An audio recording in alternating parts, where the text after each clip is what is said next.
Hey guys, what's going on? It's Lefty from 643 Productions, back again with another Black Ops 2 gameplay commentary. Not the traditional sense of a gameplay commentary. There's going to be some slides that I show popping up in order to help illustrate my point and help describe to you guys what I'm talking about. And we're talking today about score streaks in Black Ops 2 and the economics behind score streaks, because for those of you that may not know, and I don't think a lot of people may understand this, and that may lead to a lot of frustration with people that don't understand. Say, man, why am I not getting, why am I not getting all these, these score streaks? I mean, I'm killing a lot of people, but it's just not happening for me. Why?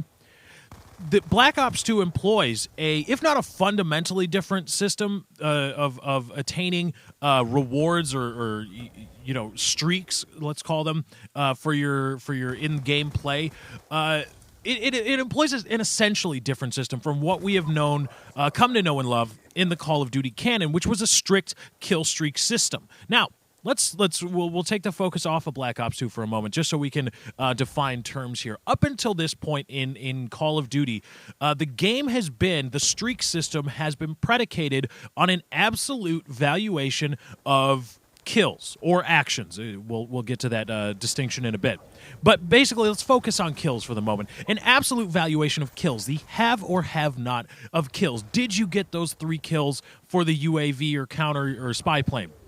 Did you or did you not? Did you or did you not get those 4 kills for the counter UAV or counter spy plane, and so on and so forth? Up until this time, for the most part, a kill in Call of Duty was valuated the same across all game modes. A kill was a kill was a kill.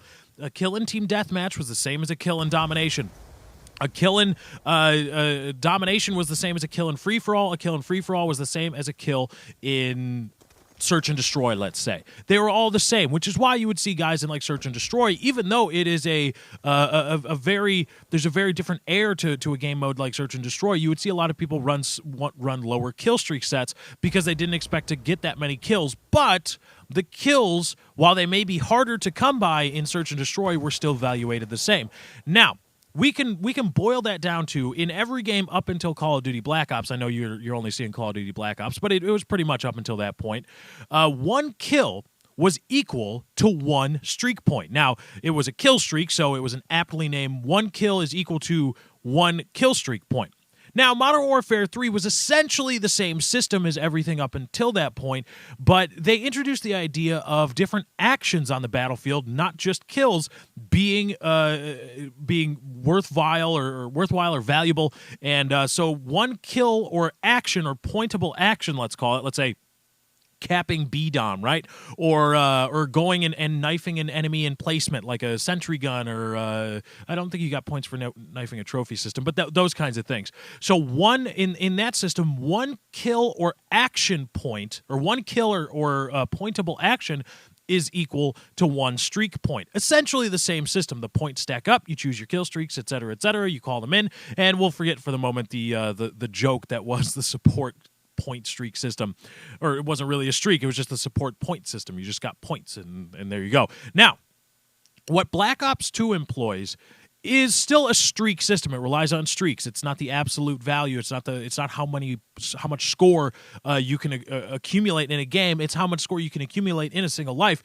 But the streaks now are predicated on the score that you receive, not just the absolute have or have not of the kill or action itself. You still get points for doing certain actions, for knifing enemy emplacements, for capping flags, as well as for kills. But with the system now in Call of Duty Black Ops 2, it is not 1 kill or action is equal to 1 streak point. It is rather the X amount of points associated with that kill or action, X being here a variable, is equal to the same number X of streak points or score. Let's break that down here, okay? A kill, again, up until this point, a kill was a kill was a kill. A kill in any other Call of Duty title meant a single increment up towards your next kill streak. It was everybody knew what the increment was. Everybody moved along at the same pace.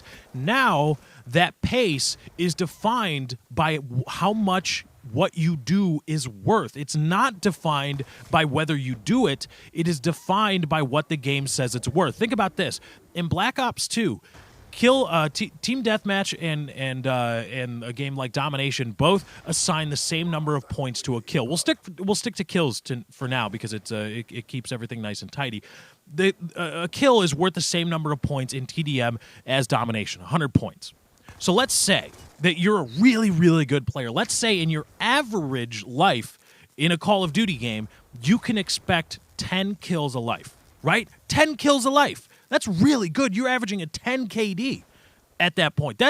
You're pretty damn good if you can go 10-1, if you can reasonably expect 10-1 in every single life. That means you can reasonably expect an AGR in Black Ops 2 every time you hit respawn. Every time you spawn in, I got an AGR, hey. But that is only in team deathmatch and domination. Now let's assume again, because you're just a slayer. That's all you do. You just kill people. You don't really play the objective. You don't confirm kills. You don't cap flags. You don't knife enemy emplacements, anything like that. You don't do any of that. You just kill. You keep the enemy pinned down while the rest of your team, you're a slayer, while the rest of your team goes and does whatever they need to do.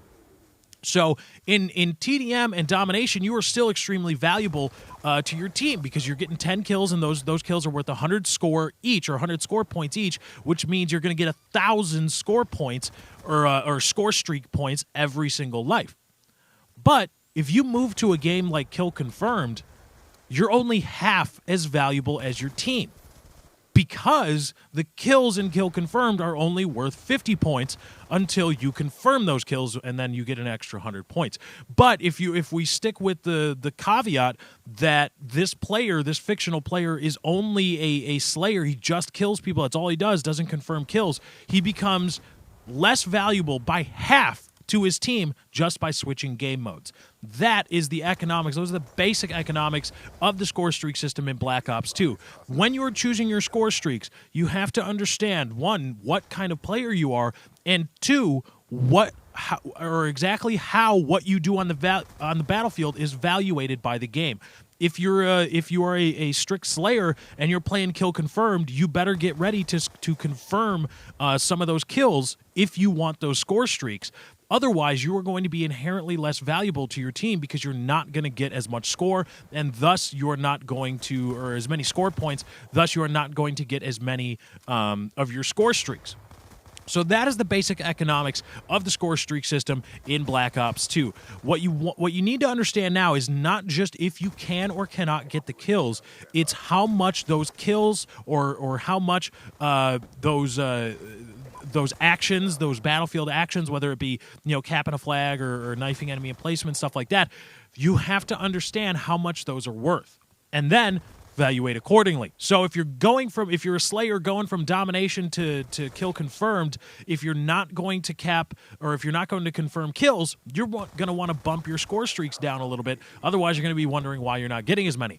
Conversely, if you are an objective kind of player and you're only going from TDM to Kill Confirmed and you plan on confirming a lot of kills, you can bump up your score streaks because you're going to be getting a lot more points, because when you kill somebody, you get the 50 points, and then when you confirm that kill, you get another 100. So you're going to be cycling through your score streaks a lot faster. Again, it's all about understanding how the game evaluates what you do on the battlefield. But anyway, guys, that's my time. I got to get out of here. Thank you for joining. I hope you enjoyed. Be sure to drop a like on this video if you did enjoy. Remember, likes, favorites, comments, and shares via Facebook and Twitter do help me out. Thank you guys for joining. I hope you enjoyed. I am out.